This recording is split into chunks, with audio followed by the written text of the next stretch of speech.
जर तुमची स्वतःची आई फक्त एका मुलावर प्रेम करत असेल आणि दुसऱ्या मुलाला फक्त पैसे कमावण्याचं साधन समजत असेल आणि सुनेचा मान प्रत्येक वेळी कमी करत असेल, तर शेवटी एक दिवस काय होईल?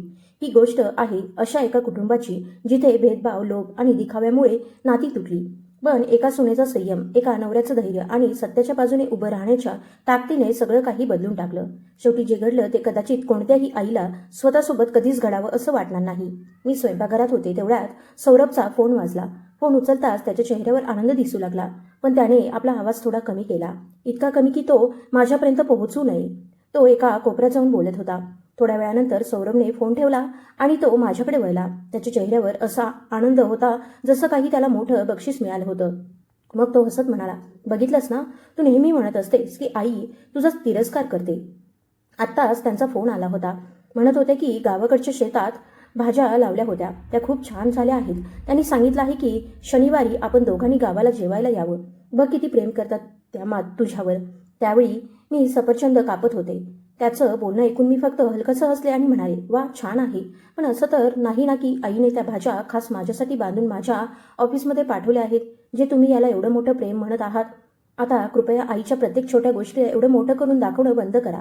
सौरभने नाराज चेहरा केला आणि सोफ्यावर बसला. मग म्हणाला, "खरंच कमाल आहे तुझी. तू पण याच घराचा भाग आहेस, पण प्रत्येक गोष्टीत चूक शोधणं ही तुझी सवय झाली आहे. आईने प्रेमाने जेवायला बोलावलं आहे, त्यातही तुला अडचण दिसली. खरंच आजकालच्या सुनांचे खूप नखरे वाढले आहेत. बिचारी माझी आई." मी सुरी टेबलवर ठेवली आणि त्याच्याकडे पाहत म्हणाले, "तुम्हाला जे बोलायचं आहे ते बोला, पण या आठवड्यात मी कुठेही जाणार नाही. संपूर्ण आठवडा ऑफिसमध्ये काम करून माझी अवस्था खराब होते. कसाबसा एक सुट्टीचा दिवस मी तो, जेणेकरून थोडा आराम करता येईल आणि पुन्हा ऊर्जा मिळवता येईल. माझ्याकडे एवढा रिकामा वेळ नाही की तुमच्या गावाला जाऊन मोफतची कामवाली बनेन." माझं बोलणं ऐकताच सौरभचा चेहरा रागाने लाल झाला. त्याने मोठ्या आवाजात विचारलं, "हे काय बोलत आहेस तू? मी आईला आधीच होकार दिला आहे. आता तू नाही आलीस तर त्यांना किती वाईट वाटेल." त्या खूप दुःखी होती.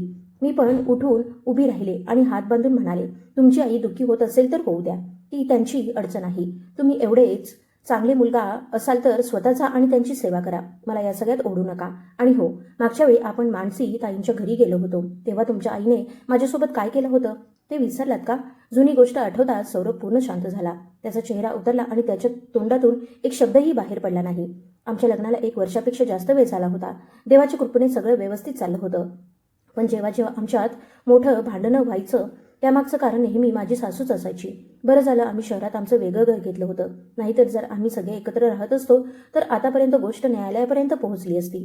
झालं असं की मागच्या आठवड्यात माझी सासू भरपूर सामान घेऊन शहरात त्यांची मुलगी मानसीच्या घरी राहायला आली होती.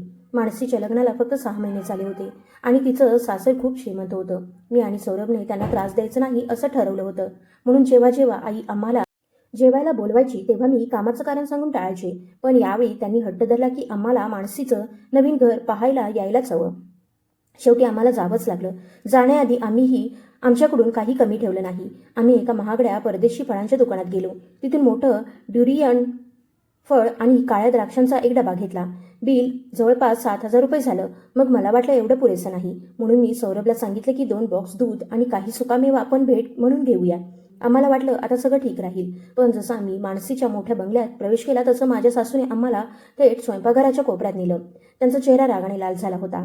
त्यांनी हळू पण रागाच्या आवाजात सांगितलं, "हा काय प्रकार आहे? पहिल्यांदा स्वतःच्या बहिणीच्या नवीन घरी आला आहेस आणि फक्त एवढी फळं आणि सुकामेवा घेऊन आलास? थोडीसुद्धा लाज वाटली नाही का?" कंजूषपणालाही काही मर्यादा असते. मी एकदम आश्चर्यचकित झाले. मी काही बोलणार इतक्यात त्यांनी पुन्हा सांगितलं, "मानसीची गोष्ट वेगळी आहे. ती मोठ्या घरची मुलगी आहे. ती जन्मापासूनच सुखात वाढली आहे. तिचे सासू सासरे मोठे सरकारी अधिकारी आहेत. जर तुम्ही लोक एवढ्या स्वस्त वस्तू घेऊन याल तर लोक आपल्यावर हसतील. सगळ्यांना वाटेल की या घरातील लोकसुद्धा तुमच्यासारखेच कंजूष आहेत." त्यांचं बोलणं ऐकताच मला खूप राग आला. जेव्हापासून मानसीचं लग्न ठरलं होतं तेव्हापासून माझी सासू अशी वागत होती जसं काही त्यांना खूप मोठा सन्मान मिळाला आहे. प्रत्येकाच्या समोर आपल्या अधिकारी नातेवाईकांचं आणि श्रीमंत जावयाचं कौतुक करताना त्या थकत नव्हत्या. शेजाऱ्यांना सांगून मन भरत नव्हतं म्हणून रोज मला फोन करून त्याच गोष्टी ऐकवत राहत होत्या. मी इतकी वैतागले होते की काही दिवसांसाठी त्यांचा नंबरच बंद करून ठेवला होता. आज पुन्हा तोच दिखावा पाहून माझा संयम सुटला. मी त्यांच्या डोळ्यात पाहत म्हणाले, "आई, जर तुम्हाला तुमच्या नातेवाईकांसमोर छाप पाडायची आहे आणि मोठ्या लोकांसमोर तुमचा मान वाढवायचा आहे तर स्वतःच्या पैशांनी महागड्या भेटवस्तू घ्या. आम्हाला मध्ये का ओढत आहात? आम्ही नोकरी करणारे लोक आहोत. आमची जेवढी कमाई आहे त्या हिशोबाने आम्ही भेटवस्तू आणल्या आहेत. तसंही भेटवस्तूची किंमत नाही तर त्यामागची भावना पाहिली जाते. माझं बोलणं ऐकताच माझ्या सासूचा चेहरा रागाने बदलला. त्यांनी माझा हात झटकला आणि म्हणाल्या, बरं, म्हणजे आता या घराची सून झाल्यानंतरही तू स्वतःला या कुटुंबाचा भाग समजत नाहीस. यात भेदभाव कुठून आला आणि या गोड गोड बोलण्याचा अर्थ काय? आपल्या सासूशी असं बोलतात का? खरंच तुला अजिबात वागण्याची पद्धत नाही. वातावरण बिघडताना पाहून सौरभने हळूच माझा हात धरला आणि म्हणाला, गौरी, बस आता राहू दे. आईचा तसा अर्थ नव्हता. तू थोडा वेळ शांत हो. मी हलकसं हसले आणि त्याच्याकडे पाहून म्हणाले, त्यांचा तसा अर्थ नव्हता तर मग काय अर्थ होता? असं करा, या सगळ्या भेटवस्तू परत घेऊ जाऊ आणि त्याऐवजी केशर पिस्त्याची खीर घेऊन या, म्हणजे तुमची आई खुश होईल. नाहीतर मी हे सगळं परत घेऊन जात आहे. मी त्या लोकांपैकी नाही जे शांतपणे स्वतःचा अपमान सहन करतात.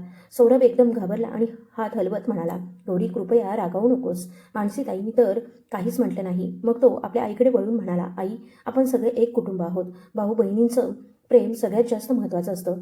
तुम्ही या दिखाव्याच्या मागे का लागत आहात? सासूने आधी माझ्याकडे रागाने पाहिलं, मग सौरभकडे पाहत म्हणाल्या, बारे मुला, खूप छान. लग्नाला अजून किती दिवस झाले आहेत आणि तू आतापासूनच बायकोची बाजू घ्यायला लागलास. लोक बरोबर म्हणतात, बायको आली की आईची किंमत राहत नाही. एवढं बोलून त्या नाराज होऊन बाहेरच्या खोलीत निघून गेल्या आणि आम्ही दोघं स्वयंपाकघरातच उभे राहिलो. मी सौरभकडे पाहिलं आणि म्हणाले, आता उघडले का तुमचे डोळे? तुम्ही तर नेहमी म्हणायचे आई खूप चांगली आहे, आई तुझ्यावर खूप प्रेम करते. हेच आहे का त्यांचं प्रेम, जिथे सुनेला कमी दाखवण्याची एकही संधी सोडत नाही? सांगा बरं, कुठून चांगल्या आहेत त्या? सौरभ पूर्ण शांत उभा राहिला. त्याच्याकडे बोलण्यासाठी एकही शब्द नव्हता. त्या दिवशी मानसीच्या घरी जेवण झाल्यानंतर मी थोडा वेळ अजून थांबले. बोलता बोलता मला समजलं की मानसीचा नवरा तर खूप समजूतदार आणि साधा मुलगा आहे. त्याच्या तसा थोडासुद्धा गर्व किंवा दिखावा नव्हता, जसा माझी सासू नेहमी सांगत होती. उलट तो तर खूप हसतमुख आणि समजूतदार निघाला. पाहता पाहता आमची चांगली मैत्रीही झाली. घरी पोहोचताच मी सौरभला स्पष्ट सांगितलं, आजपासून मला अशा दिखाव्याच्या कोणत्याही कार्यक्रमाला घेऊन जाण्याचा प्रयत्न करू नका. मी हात जोडते. सौरभला त्याची चूक समजली होती. त्याने लगेच होकारार्थी मान हलवली आणि खूप वचनही दिली. पण आठवडा संपता संपता पुन्हा तीच गोष्ट सुरू झाली. तो माझ्यासमोर येऊन म्हणाला, गौरी, यावेळी खरंच गोष्ट वेगळी आहे. अजिबात कोणताही दिखावा नाही. बाबांचा वाढदिवस आहे. यावर्षी ते 60 वर्षांचे होत आहेत. गावात छोटासा कार्यक्रम ठेवला आहे. काका आणि सगळे नातेवाईक येणार आहेत. आपण घरचे मोठे मुलगा सून आहोत. आपण गेलो नाही तर लोक बोलतील आणि बाबांनाही खूप वाईट वाटेल. सासऱ्यांचं नाव ऐकताच मी थोडी थांबले. माझी सासू कशीही असली तरी सासरे खूप साधे आणि चांगले माणूस होते. ते आपलं प्रेम दाखवत नव्हते, पण त्यांचा आपलेपणा अगदी खरा होता. जेव्हा कधी शेतातील पीक विकलं जायचं किंवा घरातील जनावरं विकली जायची, तेव्हा ते आपल्या पत्नीपासून लपून मला 12,000 रुपये द्यायचे आणि म्हणायचे, बाळा, स्वतःसाठी काहीतरी चांगलं घे. माझं माहेर आणि सासर फक्त 2 गावांच्या अंतरावर होतं. जर मी गेले नसते तर ही गोष्ट फिरत फिरत माझ्या आईबाबांपर्यंत पोहोचली असती आणि ते विनाकारण काळजी करू लागले असते. खूप विचार केल्यानंतर मी होकार दिला, पण एक अटही ठेवली. मी फक्त बाबांमुळे जात आहे, पण आधीच सांगते, यावेळी तुम्हाला समजूतदारपणे वागावं लागेल. जर आईने पुन्हा काही गोंधळ घातला आणि तुम्ही माझी साथ दिली नाही, तर मग माझ्यापेक्षा वाईट कोणी नसेल. नंतर असं म्हणू नका की मी कोणाचा मान ठेवला नाही. सौरभने लगेच हात वर करून सांगितलं, नक्की. मी शपथ घेतो, वचन देतो आणि पूर्ण खात्री देतो. शनिवारी सकाळी आम्ही दोघं तयार होऊन आमच्या गाडीने गावाकडे निघालो. वाटेत थोडा पाऊसही पडला होता, त्यामुळे तिथे पोहोचायला जवळपास 2 तास लागले. मी केक घेतला नाही, कारण गावातील मोठ्या माणसांना तो फारसा आवडत नाही. त्याऐवजी मी बाबांसाठी आरामदायक चामड्याचे बूट घेतले आणि सोबत 5,100 रुपयांचा एक लिफाफाही ठेवला, जेणेकरून ते त्यांच्या गरजेनुसार खर्च करू शकतील. हा निर्णय मी आणि सौरभने मिळून घेतला होता. भेटवस्तू नेहमी उपयोगाची असली पाहिजे.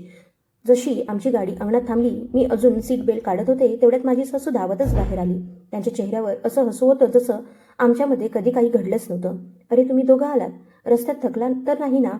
लवकर आत या, आधी पाणी प्या, बाहेर खूप ऊन आहे. मी त्यांना पाहताच समजले की नक्की काहीतरी चालू आहे. सौरभने आधीच काहीतरी सांगितलं असणार, नाहीतर माझी सासू इतक्या लवकर आपला स्वभाव कधीच बदलणार नाही. आणि झालंही अगदी तसंच. जसं त्यांनी सौरभला नातेवाईकांना भेटण्याच्या कारणाने आत पाठवलं, तसा त्यांचा चेहरा लगेच गंभीर झाला. मग त्या म्हणाल्या, ऐक, आजही गाडी तोच चालवत घेऊन आला का? मी मान हलवून म्हणाले, हो आई. त्या नाराजीने म्हणाल्या, तू नेहमी सौरभला तुझा चालक का बनवून ठेवतेस? बिचारा पूर्ण आठवडा ऑफिसमध्ये काम करून थकतो. कशीबशी एक दिवस सुट्टी मिळते.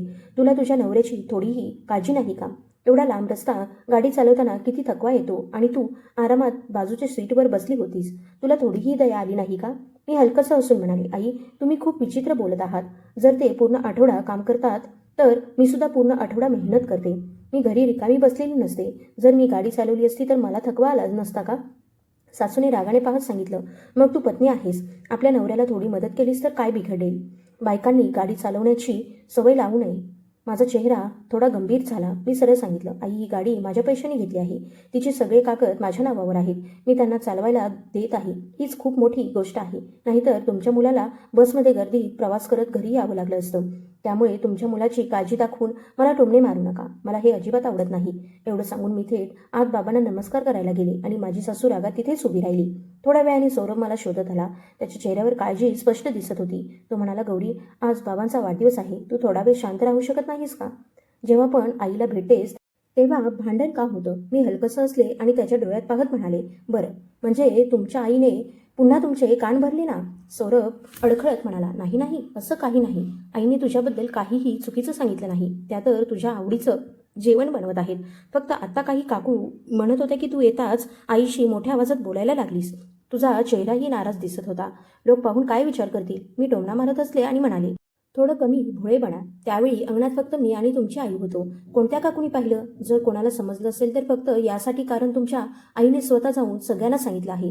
सौरभ एकदम आश्चर्यचकित झाला. तरीही तो म्हणाला, असं होऊ शकत नाही. आई असं का करतील? मी नाराजीने म्हणाले, इतकी वर्ष आपल्या आईसोबत राहूनही तुम्ही त्यांना समजू शकला नाहीत. तुमची आई कधीच इच्छित नाही की आपण दोघांनी शांतपणे राहावं. जेव्हा जेव्हा आपल्यात भांडण होतं तेव्हा त्या मनातून आनंदी होतात. सौरभने नकारार्थी मान हलवत सांगितलं, तू नेहमी चुकीचाच विचार करतेस. मी गंभीर होत त्याला सांगितलं, मी तुम्हाला एक गोष्ट समजावते. मी तुमची पत्नी आहे. या घरात मी सुद्धा तुमच्या कुटुंबाचा भाग आहे. पण खरं सांगायचं तर तुमचे नातेवाईक माझ्यासाठी अजूनही अनोळखीच आहेत. कोणताही माणूस कारणाशिवाय माझा तिरस्कार करणार नाही. जर कोणी माझ्याबद्दल वाईट बोलत असेल तर खरं तर ते तुमच्यावर हसण्यासाठी कारण शोधत असतात की सौरभला स्वतःच्या बायकोला सांभाळता येत नाही. सौरभच्या घरात नेहमी भांडण होत असतात. समजलं का तुम्हाला? सौरभ पूर्ण शांत झाला. त्याच्या तोंडातून एकही शब्द बाहेर पडला नाही. त्याच्या चेहऱ्यावरचा बदललेला भाव पाहून मला समजलं की माझं बोलणं हळूहळू त्याच्या मनात बसू लागलं आहे. खरं तर माझ्या सासूच्या या अचानक वाढलेल्या प्रेमामागेही एक कारण होतं. काही महिन्यांपूर्वी त्यांनी अचानक फोन केला. सुरुवातीला खूप गोड गोड बोलल्या आणि मग थेट खऱ्या विषयावर आल्या. म्हणाल्या की माझी इच्छा आहे की तुम्हा दोघांचे पगाराचे कार्ड माझ्याकडे राहावेत, म्हणजे मी तुमचे पैसे सांभाळू शकेन. तुम्ही दोघं अजून तरुण आहात, विनाकारण पैसे खर्च करता. मी त्याच वेळी स्पष्ट नकार दिला. आजच्या काळात कोण स्वतःचा पूर्ण पगार आपल्या सासूकडे देईल? जेव्हा मी ठामपणे नकार दिला तेव्हा त्यांनी लगेच विषय बदलला आणि म्हणाल्या, बरं, दोघांचे नाही तर फक्त सौरभचं कार्ड तरी दे. सौरभ घरातील मोठा मुलगा होता, पण लहानपणापासून त्याला आईचं तेवढं प्रेम कधीच मिळालं नव्हतं जेवढं लहान भाऊ रोहनला मिळालं होतं. रोहन गोड बोलायचा, त्यामुळे तो नेहमी आईचा लाड करायला. आता अचानक आईचं एवढं प्रेम आणि काळजी पाहून सौरभ भावूक झाला आणि जवळजवळ होकार देणारच होता. बरं झालं मी त्याला समजावून सांगितलं. तेव्हा त्याला सगळं लक्षात आलं आणि त्यानेही नकार दिला. जेव्हा सासूचा पैशांवर नियंत्रण ठेवण्याचा प्रयत्न यशस्वी झाला तेव्हा त्यांनी दुसरा मार्ग निवडला. आता त्या काही दिवसांनी सौरभला फोन करायच्या आणि खूप प्रेमाने इकडच्या तिकडच्या गोष्टी करायच्या.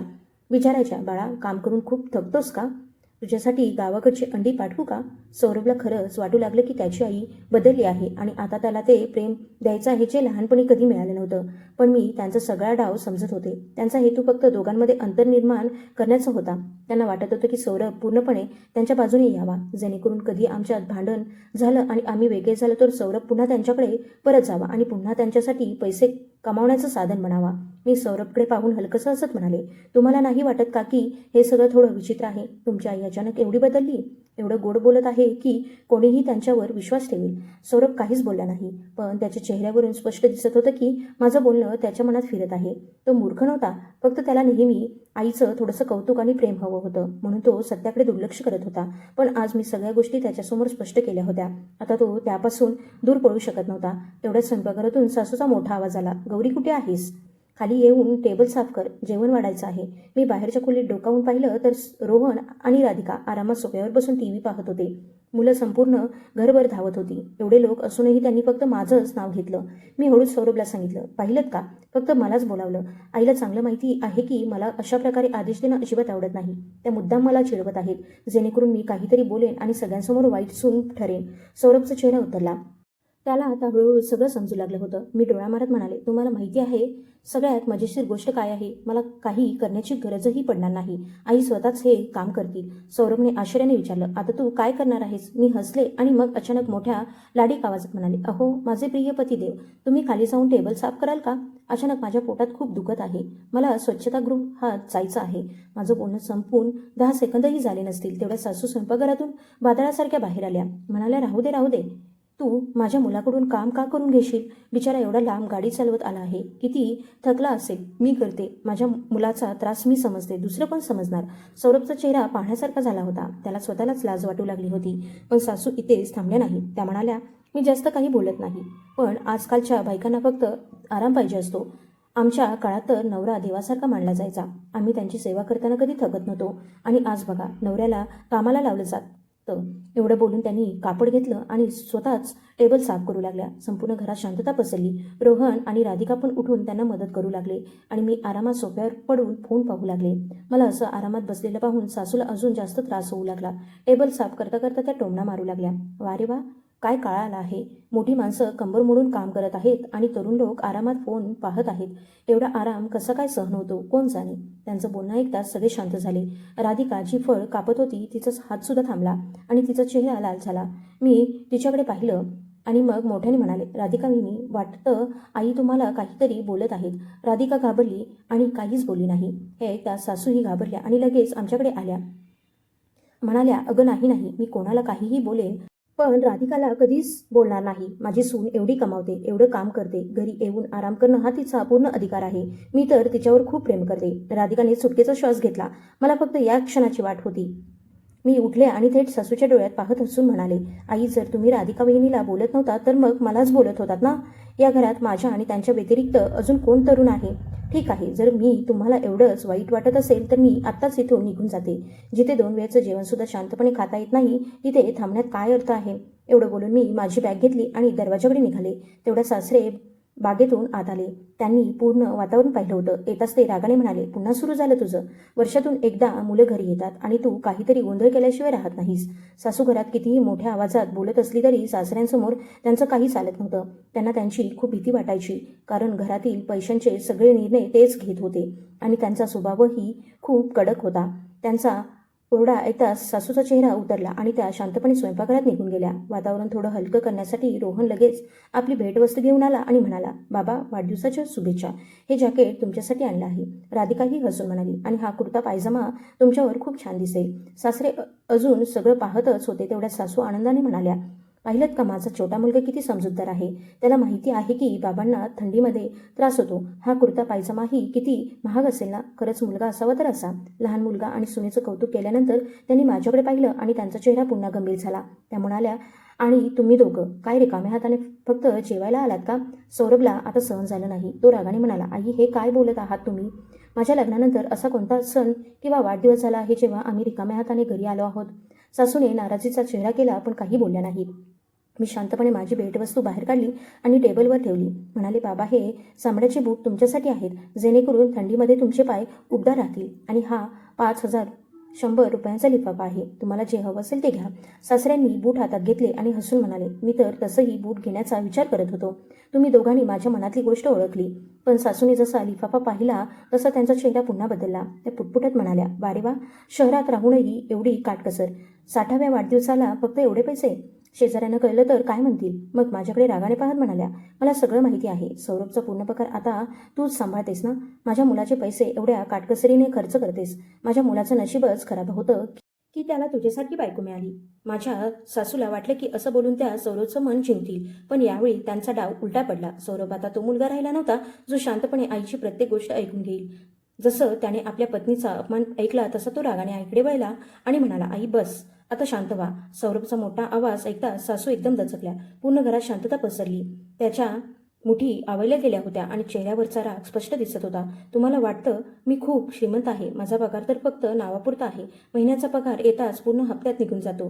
माझ्या खाण्यापिण्यापासून कपड्यांपर्यंतचा सगळा खर्च गौरी करते. खरं सांगायचं तर मी माझ्याच पत्नीवर अवलंबून आहे, पण तिने आजपर्यंत कधी एक शब्द बोलला नाही, कधी माझा अपमान केला नाही. आणि तुम्ही तिच्याकडून काय अपेक्षा करता? तुम्हाला वाटतं का की तिने मला सोडून निघून जावं, तेव्हाच तुम्हाला समाधान मिळेल का? मी पूर्णपणे आश्चर्यचकित झाले. मला विश्वासच बसत नव्हता की सौरभ संपूर्ण कुटुंबासमोर एवढी मोठी गोष्ट स्वतः मान्य करेल. त्याने जे सांगितलं ते पूर्ण खरं होतं. त्याचा पगार कर्जाचा हप्ता भरल्यानंतर जवळजवळ संपून जायचा. घराचा पूर्ण खर्च मीच सांभाळत होते, पण मी कधीच तक्रार केली नाही, कारण तो घरातील प्रत्येक कामात मला मदत करत होता, माझी काळजी घेत होता. मला एक चांगला आणि समजूतदार नवरा हवा होता, पैसे देणारे यंत्र नाही. मी नेहमी ही गोष्ट सगळ्यांपासून लपून ठेवली, जेणेकरून सौरभचा मान कायम राहील. पण आज त्याने स्वतः सगळ्यांसमोर सत्य सांगितलं, फक्त माझ्यासाठी. या एकदा सासूचा चेहरा पाहण्यासारखा झाला होता. लाजेने त्यांचा चेहरा उतरला. त्यांनी सौरभकडे अशा नजरेने पाहिलं जसं त्याने काहीतरी खूप मोठी चूक केली आहे. वा, कमाल आहे. एवढे मोठे झालात आणि एका बाईच्या कमाईवर जगत आहात, त्यात वरून स्वतःच्या आईलाच बोलत आहात. खूप अभिमान वाटत असेल ना स्वतःचा? त्यांच्या नजरेत सौरभची काहीच किंमत नव्हती. हे सगळं ऐकून माझं मन दुखावलं. मी काही बोलणार इतक्यात सौरभ हलकंसं दुःखी हसत म्हणाला, आई, मी काही कामाचा नाही. ही गोष्ट तर तुम्ही मला लहानपणापासूनच सांगत आहात. तुम्ही तर मला कधीच कोणत्याही गोष्टीसाठी योग्य समजलं नाही. मग आज एवढं आश्चर्य वाटण्यासारखं काय आहे? सौरभचं एवढं सगळं उत्तर ऐकून सासू काही क्षण शांत झाल्या. जेव्हा काही सुचलं नाही तेव्हा त्यांनी आपलं जुनं नाटक सुरू केलं. ते तिथेच खाली बसल्या आणि रडण्याचा आव आणू लागल्या. देवा, हा दिवसही पाहावा लागला. माझा स्वतःचा मुलगा आज माझ्यावरच आरोप करत आहे. अरे, मी तुला 9 महिने पोटात वाढवलं, तुला सांभाळून मोठं केलं, शिकवलं, आणि आज तू तुझ्या बायकोच्या बोलण्यात येऊन स्वतःच्या आईलाच बोलत आहेस. त्या मोठमोठ्याने ओरडत होत्या, पण डोळ्यात एकही अश्रू नव्हता. स्पष्ट दिसत होतं की त्या फक्त सौरभला अजून सत्य बोलण्यापासून थांबू इच्छित होत्या. सौरभने थकून दुसरीकडे तोंड फिरवलं. तेवढ्या सासऱ्यांनी रागाने टेबलवर हात मारला. रडायचंच असेल तर जाऊन एकटी रड, माझं डोकं खराब करू नकोस. सासूने पुन्हा मोठ्याने रडण्याचा प्रयत्न केला, पण तेवढ्या धीर रोहनने त्यांना उठवलं आणि हळू म्हणाला, आई, राधिका सगळं पाहत आहे. जर तुम्ही असं कराल तर लोक आपल्यावर हसतील. ती आपल्या पूर्ण कुटुंबाला कमी समजेल. फक्त एवढं एकदाच सासू लगेच शांत झाल्या. त्यांना माझ्या आणि सौरभच्या मानाची काही काळजी नव्हती, पण अधिकारी घरातील मुलगी राधिकासमोर स्वतःची प्रतिमा खराब होऊ द्यायची नव्हती. थोड्या वेळाने जेवणाची वेळ झाली. मी आणि सासरे बाहेर नळाजवळ उभे होतो. त्यांनी शांतपणे तो लिफाफा माझ्याकडे पुढे केला. मी आश्चर्याने त्यांचा हात मागे केला. बाबा, हे काय करत आहात? हे तर आमच्याकडून तुमच्यासाठी छोटीशी भेट आहे. तुम्ही हे परत केलं तर आम्हाला खूप वाईट वाटेल. त्यांनी मोठा श्वास घेतला. बाळा, आता मी म्हातारा झालो आहे. मला पैशांची काय गरज? तुम्ही दोघं अजून तरुण आहात. तुम्हाला तुमचं भविष्य घडवायचं आहे. त्यात घराचं एवढं मोठं कर्जही आहे. हे पैसे तुम्हीच ठेवा. मग काही क्षण थांबून ते म्हणाले, मला माहिती आहे सौरभसोबत नेहमी अन्याय झाला आहे. तो खूप साधा आणि भोळा आहे. त्याला तुझ्यासारखी पत्नी मिळाली हीच त्याच्या आयुष्यातली सगळ्यात मोठी भाग्याची गोष्ट आहे. नेहमी त्याची साथ दे. त्याला कधी एकटं सोडू नकोस. त्यांचं बोलणं ऐकून माझे डोळे भरून आले. मी त्यांचा सुरकुत्या पडलेला हात धरला. बाबा, तुम्ही अजिबात काळजी करू नका. सौरभ जास्त कमावत नसला तरी तो माझ्यावर खूप प्रेम करतो. माझ्यासाठी तीच सगळ्यात मोठी गोष्ट आहे. पैसे मी कमवेन, तुम्ही हे तुमच्याकडे ठेवा. मला बरं वाटेल. सासरे हसले आणि माझ्या हातावर प्रेमाने थाप दिली. तुझे हे विचार ऐकून खूप आनंद झाला. सौरभने नक्कीच काहीतरी चांगलं काम केलं असेल, म्हणून त्याला तुझ्यासारखी पत्नी मिळाली. एवढं बोलून मी स्वयंपाकघराकडे वळले तर पाहिलं की सौरभ खांबाच्या मागे उभा होता. त्याचे डोळे लाल झाले होते. त्याने आमचं सगळं बोलणं ऐकलं होतं. मी वातावरण हलकं करण्याचा प्रयत्न केला. बाबा तर पैसे परत करत होते, पण मी घेतले नाहीत. आता तुम्ही त्यांची चांगली काळजी घ्या. सौरभने माझ्याकडे पाहिलं आणि हळू आवाजात म्हणाला, गौरी, मला माफ कर. मी हसू लागले. अरे, अचानक एवढे भावूक का होत आहात? त्याने मान खाली घातली. त्याचा आवाज भरून आला. मी खूप मोठा मूर्ख होतो. लहानपणापासून फक्त आईकडून एक कौतुकाचा शब्द ऐकण्यासाठी वाट पाहत राहिलो. त्या मला जितकं दुर्लक्ष करत होत्या तितकंच मी स्वतःला त्यांच्यासमोर सिद्ध करण्याचा प्रयत्न करत होतो. मग जेव्हा त्यांनी अचानक प्रेम दाखवायला सुरुवात केली तेव्हा मी त्यांच्या बोलण्यात अडकलो. मला वाटलं कदाचित आता त्यांना खरंच माझी काळजी वाटू लागली आहे. पण त्याच गोष्टीमुळे मी तुला खूप त्रास दिला. मग त्याने माझ्या डोळ्यात पाहत सांगितलं, जेव्हा मी तुला बाबांशी बोलताना ऐकलं तेव्हा मला सगळं समजलं. आई तुला टोमणे मारते, तुझा अपमान करते, कारण खरं तर त्या मलाच कमी समजतात. त्या माझा मान ठेवत नाहीत, म्हणूनच माझ्या पत्नीचाही मान ठेवत नाहीत. आणि मी इतका आंधळा झालो होतो की मला वाटत राहिलं त्या माझ्या बाजूने आहेत. खरंच मी किती मोठा मूर्ख होतो. मी हलक्यासं हसले. काही हरकत नाही, उशिरा का होईना पण तुम्हाला तुमची चूक समजली. स्वतःची चूक मान्य करणं हीच सगळ्यात मोठी समजूतदारपणाची गोष्ट असते. आता हिंमत हरू नका. आयुष्याची लढाई अजून खूप मोठी आहे आणि ही लढाई आपण दोघं मिळून लढणार आहोत. सौरभने काहीही न बोलता मान हलवली आणि मला घट्ट मिठी मारली. जेवणाच्या टेबलवर सासूने पुन्हा त्याच लहान मुलांसारख्या गोष्टी सुरू केल्या. त्या जाऊन राधिकाच्या बाजूला बसल्या आणि खूप प्रेमाने तिला जेवण वाढू लागल्या. मला पूर्णपणे दुर्लक्ष केलं. त्यांना वाटलं असेल की त्यामुळे मला खूप वाईट वाटेल, पण मला तर हे पाहून हसू येत होतं. त्यांच्या या खोट्या प्रेमाची मला अजिबात गरज नव्हती. जेवणात मटर पनीर बनवलं होतं. सासूने लगेच पनीर वाढायला सुरुवात केली. हे माझ्या छोट्या मुलासाठी आणि हे सौरभसाठी. मग म्हणाल्या, बाळा व्यवस्थित खा, म्हणजे काम करण्याची ताकद राहील. त्यानंतर त्यांनी सासऱ्यांच्या ताटात वाढलं. मग केशरची खीर असलेली एक वाटी काढली. कदाचित ती छोटा मुलगा आणि सून घेऊन आले होते. त्यांनी ती वाटी राधिकासमोर ठेवत सांगितलं, राधिका बाळा तू खा. बायकांनी स्वतःच्या आरोग्याची पण काळजी घेतली पाहिजे. माझं ताट पूर्ण रिकामं होतं. त्या सगळ्यांसमोर मला वेगळं दाखवून माझा अपमान करू इच्छित होत्या. मी जसा चमचा उचलला तसा सौरभने आपल्या ताटातील केशरची खीर उचलून माझ्या ताटात ठेवली. मग म्हणाला, गौरी तू खा. मला माहिती आहे तुला ही खीर सगळ्यात जास्त आवडते आणि आज तू खूप थकलीही आहेस. मी हसून म्हणाले, धन्यवाद. हे पाहून सासूचा चेहरा उतरला. त्या काही बोलणार इतक्या सासरेमध्येच बोलले, गौरी आजकाल तू थोडी अशक्त दिसत आहेस.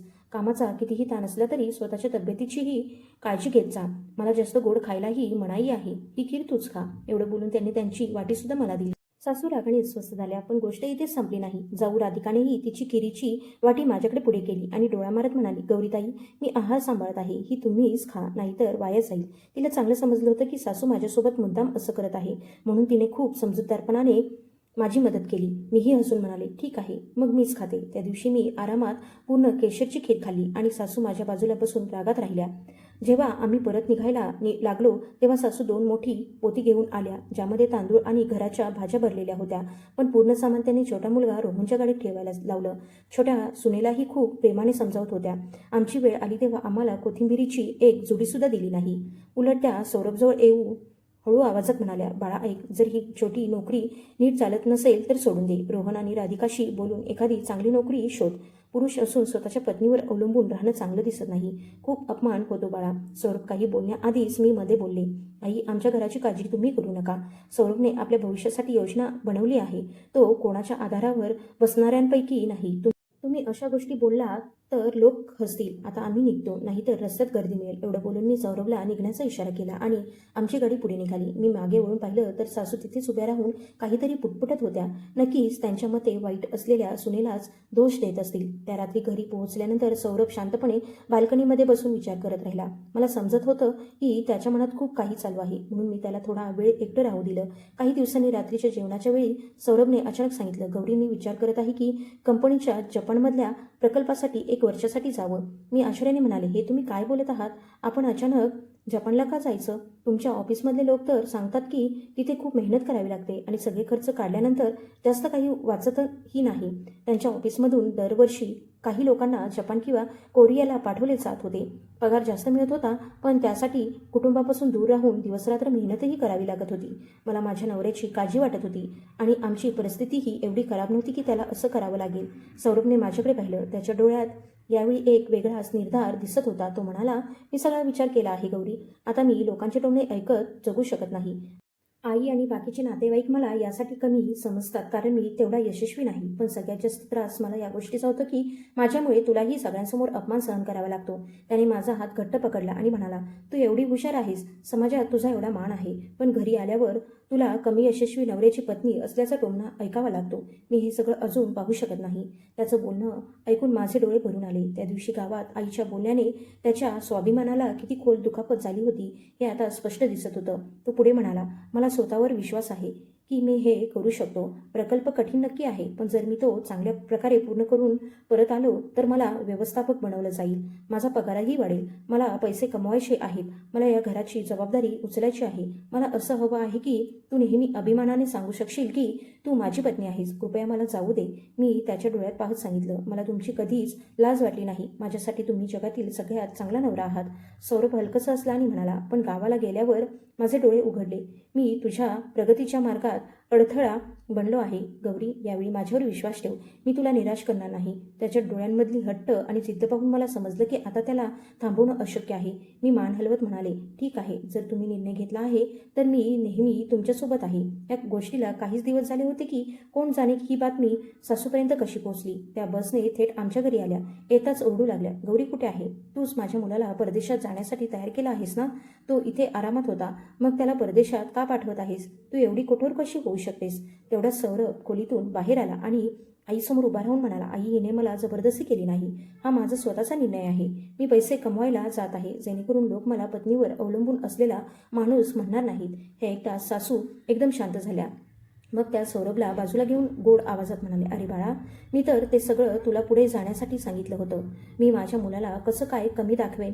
माझं बोलणं एवढं मनावर घेऊ नकोस. मग हळू आवाजात म्हणाल्या, बरं, जपानला गेल्यावर चांगली कमाई होईल ना? पण ऐक, तुझी पत्नी अजून तरुण आहे. घराचा सगळा पैसाही तिच्याकडे राहील. तू निघून जाशील आणि जर ती दुसऱ्या कोणासमोर निघून गेली किंवा सगळे पैसे घेऊन माहेर गेली तर मग तुझ्याकडे काय राहील? मी स्वयंपाकघरात उभी राहून त्यांचं सगळं बोलणं ऐकत होते आणि मला हसू येत होतं. त्यांची ती जुनी भीती की सून सगळे पैसे घेऊन निघून जाईल आजपर्यंत गेली नव्हती. खरं तर त्यांना मुलाच्या पैशांवर नियंत्रण हवं होतं, पण नाव मात्र काळजीचं घेत होत्या. यावेळी सौरभलाही राग आला. त्याने आईचा हात बाजूला करत सांगितलं, आई, बस करा. मला माझ्या पत्नीवर पूर्ण विश्वास आहे. ती तशी अजिबात नाही जसं तुम्ही विचार करता. पण सासू तरीही ऐकायला तयार नव्हत्या. त्या म्हणाल्या, मग तुझं पगाराचं कार्ड मला दे.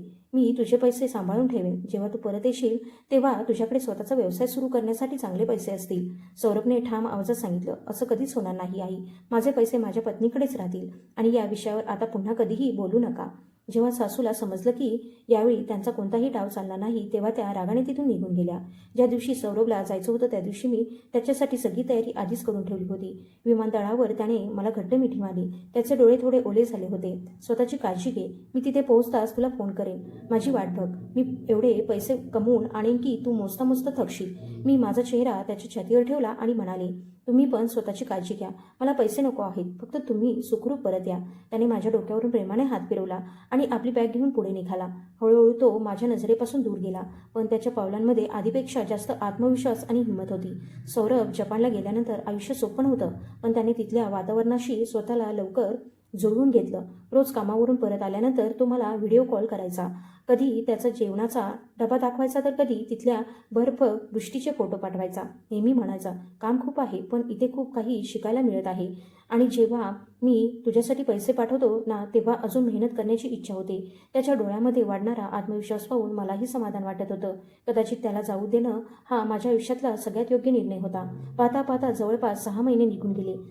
या 6 महिन्यांमध्ये आईने मला अजिबात त्रास दिला नाही. फेसबुकवर पाहिलं तर कधी त्यांच्या श्रीमंत नातेवाईकांसोबत मंदिरात फिरताना दिसायच्या तर कधी एखाद्या कार्यक्रमात. मलाही बरं वाटत होतं की निदान माझ्या आयुष्यात थोडी शांतता आली. मग हिवाळ्यात आमच्या कुटुंबातील एका मोठ्या व्यक्तीचं निधन झालं.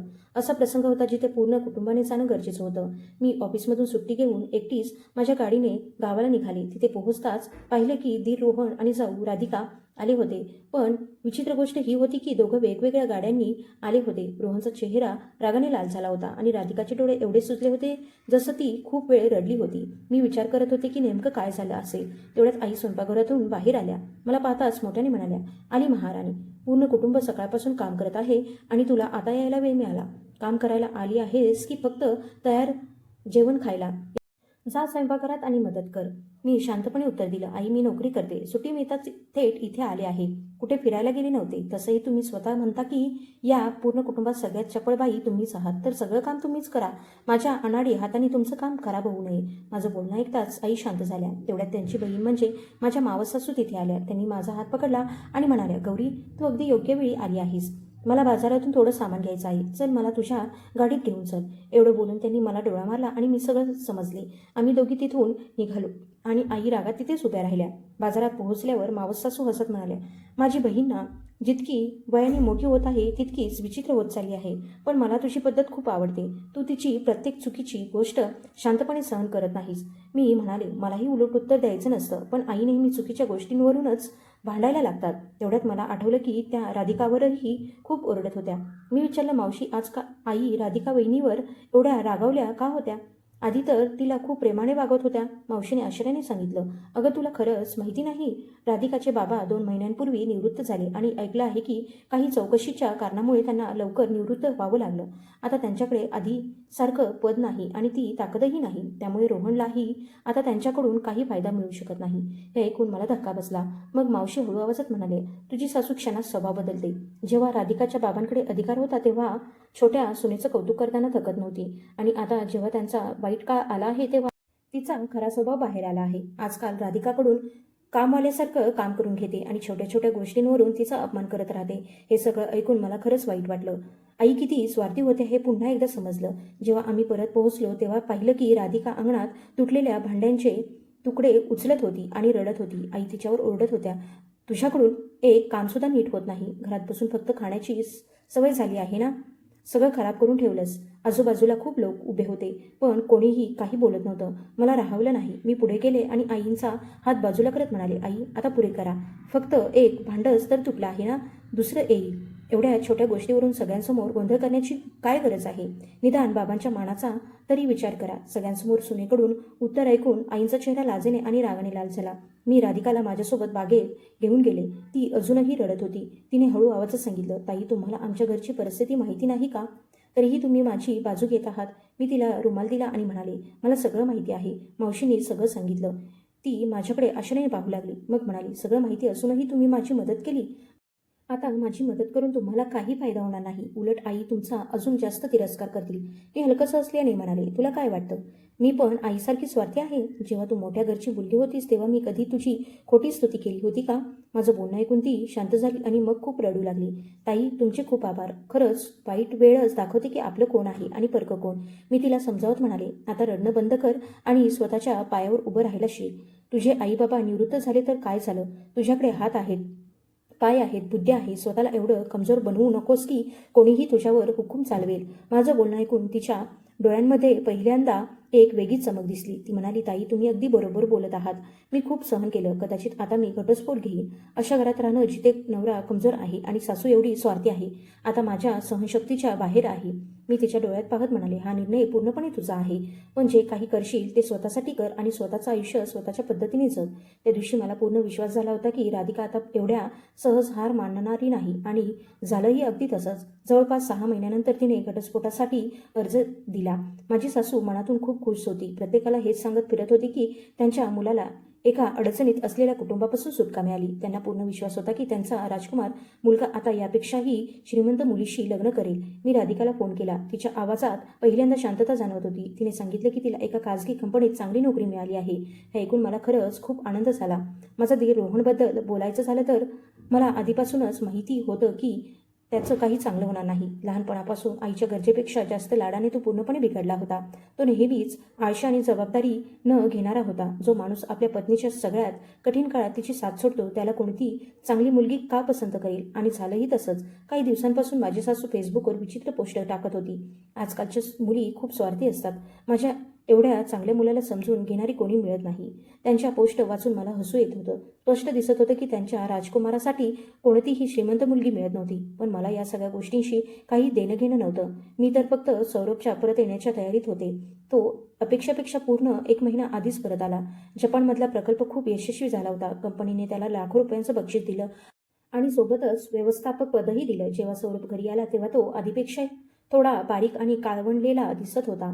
पण त्याच्या डोळ्यांमध्ये जो आत्मविश्वास होता तो मी आधी कधीच पाहिला नव्हता. घरात येताच त्याने एक छोटी डबी काढली. त्यात हिऱ्यांची अंगठी होती. थरथरणाऱ्या हाताने त्याने ती अंगठी मला घातली आणि म्हणाला, ही तुझ्यासाठी आहे. इतकी वर्ष प्रत्येक अडचणीत माझ्यासोबत उभी राहिलीस आणि माझ्यावर विश्वास ठेवलास त्यासाठी धन्यवाद. आता मी वचन देतो की तुला कधी कोणत्याही गोष्टीचा त्रास होऊ देणार नाही. त्याचं बोलणं ऐकून माझ्या डोळ्यात आनंदाचे अश्रू आले. पण आमचा आनंद जास्त दिवस टिकला नाही. जसं माझ्या सासूला समजलं की सौरभ परत आला आहे आणि त्याच्याकडे भरपूर पैसे आले आहेत तशा त्या थेट आमच्या घरी आल्या. घरात येताच त्या सौरभला मिठी मारू रडून लागल्या. जसं काही खूप मोठं संकट आलं आहे. अरे माझा मुलगा किती बारीक झाला आहे. परदेशात किती त्रास सहन केला असेल. आईला तुझी खूप आठवण येत होती. सौरभने शांतपणे स्वतःला त्यांच्या मिठीतून बाजूला केलं आणि अगदी शांत आवाजात म्हणाला, आई तुमचे सगळे संदेश मी वाचले आहेत. म्हणून आधी स्पष्ट सांगतो, माझ्याकडे रोहनची मदत करण्यासाठी पैसे नाहीत. तो आता लहान मुलगा नाही. तो स्वतःची काळजी स्वतः घेऊ शकतो. तेव्हाच मला समजलं की रोहनचा व्यवसाय खूप अडचणीत आला आहे आणि सासू इथे सौरभकडून पैसे मागायला आले आहेत. मुलाकडून असं उत्तर ऐकून सासू एकदम दचकल्या. त्यांनी अश्रू पुसले आणि म्हणाल्या, हे काय बोलत आहेस तू? मी ऐकलं आहे की तुला तिथे चांगलं बक्षीस मिळालं आहे. तू व्यवस्थापकही झाला आहेस. तुझा भाऊ एवढ्या मोठ्या अडचणीत आहे. त्याची पत्नी त्याला सोडून गेली. त्याचा व्यवसायही बंद पडला. एक भाऊ म्हणून त्याची मदत करणं तुझं कर्तव्य आहे. सौरभने शांतपणे उत्तर दिलं. त्याने घटस्फोट घेतला होता. तो त्याचा स्वतःचा निर्णय होता. जर त्याचं काम चालत नसेल तर त्याने मेहनत केली पाहिजे. आई तुम्हाला आठवतं ना, तुम्ही पण मला कामाचा नाही आणि काहीच करू शकत नाही असं म्हणायच्या. आज मी जो काही आहे तो माझ्या मेहनतीमुळे आहे. मी कधी तुमच्याकडून किंवा रोहनकडून 1 रुपया सुद्धा घेतला नाही. सासू शांत झाल्या पण त्यांनी हार मानली नाही. तेवढ्यात सौरभने टेबलवर ठेवलेला ग्लास खाली ठेवला आणि म्हणाला, आई अजून एक गोष्ट विचारायची आहे. ते जमिनीचे कागद कुठे आहेत जे घेण्यासाठी मी मागच्या वर्षी पैसे पाठवले होते? हे ऐकताच सासूच्या चेहऱ्याचा रंग उडाला. त्या अडखळत म्हणाल्या, ते तर गावात ठेवले आहे. तू अचानक का विचारत आहेस? सौरभने त्यांच्या डोळ्यात पाहत सांगितलं, कारण आता मला ते कागद परत हवे आहेत. ते पूर्ण 15 लाख रुपये माझ्या कष्टाची कमाई होती. मी परदेशात किती अडचणी सहन करून ते पैसे पाठवले होते, जेणेकरून आपल्या भविष्यासाठी जमीन घेता येईल. आता मी परत आलो आहे, म्हणून ते कागद मला द्या, म्हणजे मी जमीन माझ्या नावावर करू शकेन. सासूच्या कपाळावर घाम आला. त्या म्हणाल्या, एवढी घाई कशाची आहे? त्यांचा चेहरा पाहून मलाही लगेच शंका आली. शेवटी सौरभचा संयम सुटला. त्याने टेबलवर जोरात हात मारला आणि म्हणाला, आई, खरं खरं सांगा, तुम्ही ती जमीन रोहनच्या नावावर तर केली नाही ना? मुलाच्या प्रश्नांसमोर शेवटी सासूने सत्य सांगितलं. त्या मोठ्याने म्हणाल्या, हो केली. मग काय झालं? भाऊ भावाच्या उपयोगी नाही आला तर कोण येणार? तुझ्याकडे एवढे पैसे आहेत आणि तुझा भाऊ कर्जात अडकला आहे. मी जमीन त्याच्या नावावर केली, जेणेकरून तो बँकेतून कर्ज घेऊ शकेल. यात मी काय चुकीचं केलं? त्यांचं बोलणं ऐकून मला धक्काच बसला. पूर्ण 15 लाख रुपये, आणि त्यांना थोडाही पश्चाताप नव्हता. त्यांनी एका मुलाच्या कष्टाची कमाई दुसऱ्या मुलाच्या चुकांसाठी खर्च केली आणि त्यांना हे सगळं योग्य वाटत होतं. सौरभचा चेहरा एकदम उतरला. त्याने आपल्या आईकडे पाहिलं आणि म्हणाला, तुम्ही काय सांगितलं? तुम्ही जमीन त्याच्या नावावर केली? मग पैसे कुठे गेले? त्याने व्यवसायात लावले की वाया घालवले? सासूने मान खाली घातली आणि हळू आवाजात म्हणाल्या, त्याने सांगितलं होतं की ऑनलाईन व्यवहारात लावले, पण सगळं बुडालं. आता बँकेचे लोक रोज घरी येत आहेत. हे ऐकताच सौरभ मोठ्याने हसू लागला, पण त्याच्या हसण्यातलं दुःख स्पष्ट जाणवत होतं. काही वेळानंतर त्याने दरवाजाकडे इशारा केला. त्याच्या डोळ्यांमध्ये आता आपल्या आईसाठी काहीच उरलं नव्हतं. तो म्हणाला, वा आई, वा.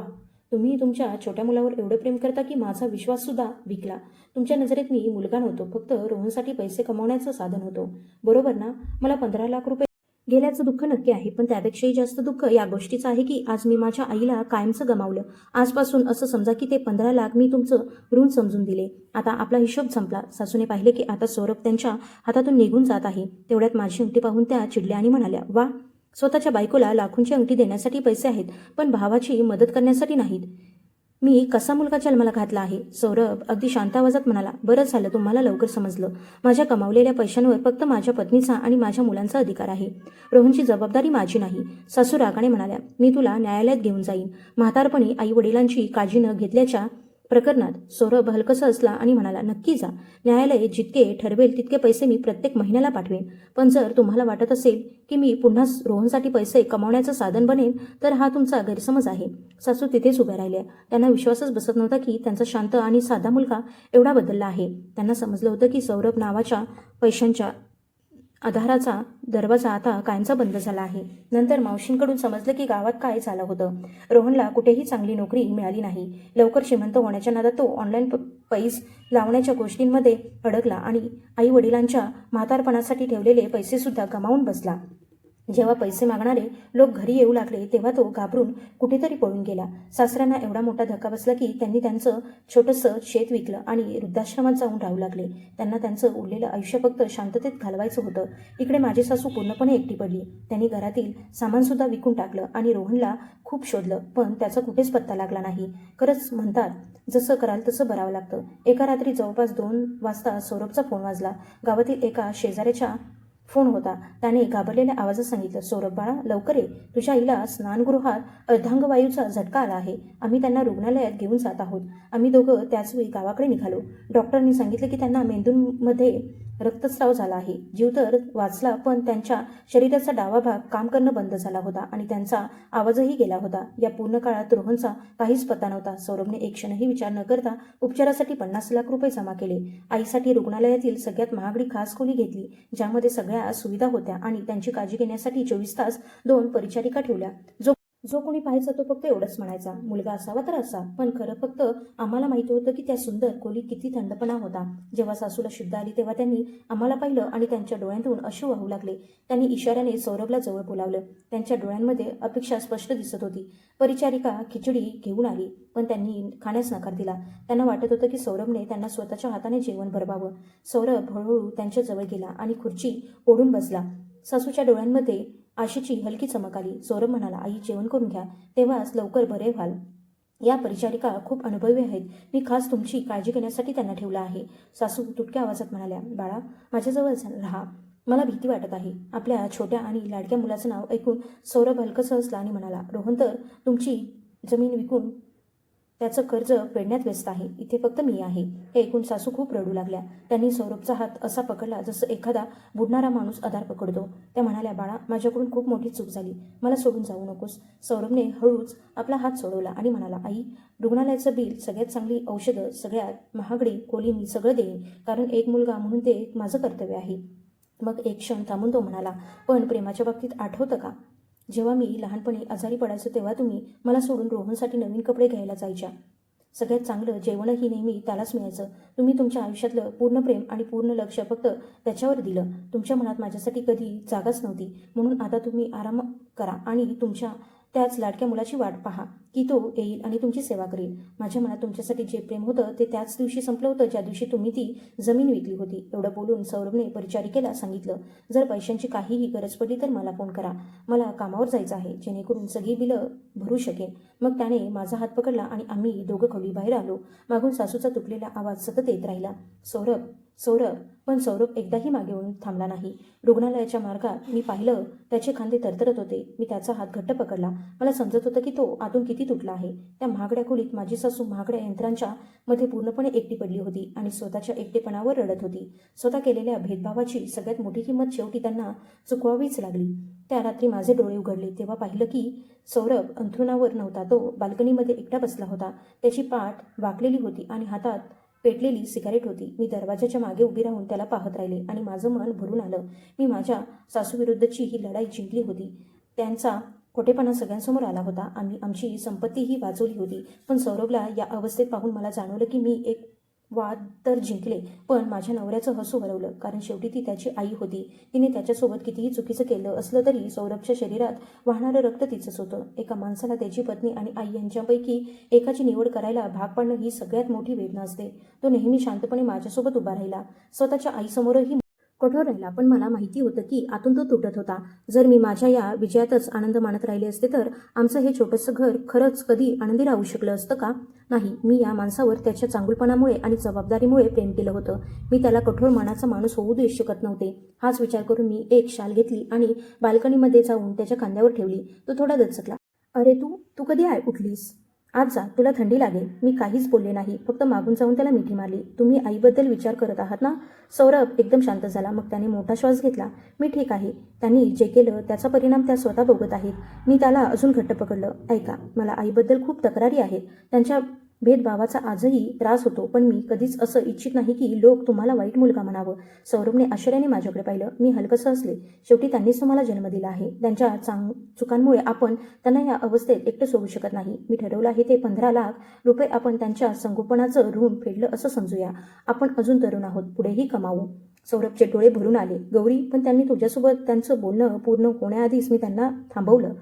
आपण त्यांची काळजी घेऊ, पण आपल्या पद्धतीने. आपण त्यांना थेट पैसे देणार नाही, जेणेकरून त्या पुन्हा रोहनला सगळं देऊ शकणार नाहीत. पण प्रत्येक महिन्याला त्यांच्या खर्चासाठी पैसे पाठवू, त्यांची औषधंसुद्धा पोहोचवू. आपलं कर्तव्य पूर्ण करू, जेणेकरून तुमच्या मनावर कोणताही भार राहणार नाही. आणि प्रेमाच्या बाबतीत ते काळासोबत कळेल. सौरभ फक्त माझ्याकडे पाहत राहिला. त्याच्या डोळ्यांमध्ये माझ्यासाठी कृतज्ञता स्पष्ट दिसत होती. त्याने काहीच सांगितलं नाही, फक्त मला घट्ट मिठी मारली. त्या क्षणी मला खात्री झाली की मी अगदी योग्य निर्णय घेतला आहे. त्याच्या आईची मदत करून खरं तर मी माझ्या नवऱ्याच्या मनाला शांतता देत होते. सौरभने हळू आवाजात सांगितलं, हो, आपण असंच करू. आता तू जाऊन आराम कर. डॉक्टरने स्पष्ट सांगितलं आहे की तुला नेहमी आनंदी राहायचं आहे. त्याने प्रेमाने त्याचा उबदार हात माझ्या पोटावर ठेवला. मी 2 महिन्यांची गरोदर होते. ही आनंदाची बातमी आम्हाला जेव्हा मिळाली होती, जेव्हा सौरभचं करिअरही वेगाने पुढे जात होतं. काम कितीही असलं तरी तो माझी पूर्ण काळजी घेत होता. मी हसत म्हणाले, जर मुलगी झाली आणि आईने पुन्हा टोमणा मारला तर? सौरभने थेट माझ्या डोळ्यात पाहिलं. मुलगा असो किंवा मुलगी, ते आपलं मुलं असेल. मला जगाच्या किंवा आईच्या जुन्या विचारांचा काही फरक पडत नाही. फक्त आपलं बाळ निरोगी राहावं आणि आपलं कुटुंब नेहमी आनंदी राहावं, माझ्यासाठी तीच सगळ्यात मोठी गोष्ट आहे. त्याच्या चेहऱ्यावरचं हसू पाहून मला पुन्हा जाणवलं की मी आयुष्यासाठी योग्य माणूस निवडला आहे. आता सगळी वादळं मागे राहिली होती आणि आमच्या छोट्याशा घरात एका छोट्या पाहुण्याच्या येण्याची वाट पाहिली जात होती, जो आपल्यासोबत फक्त आनंद आणि समाधान घेऊन येणार होता.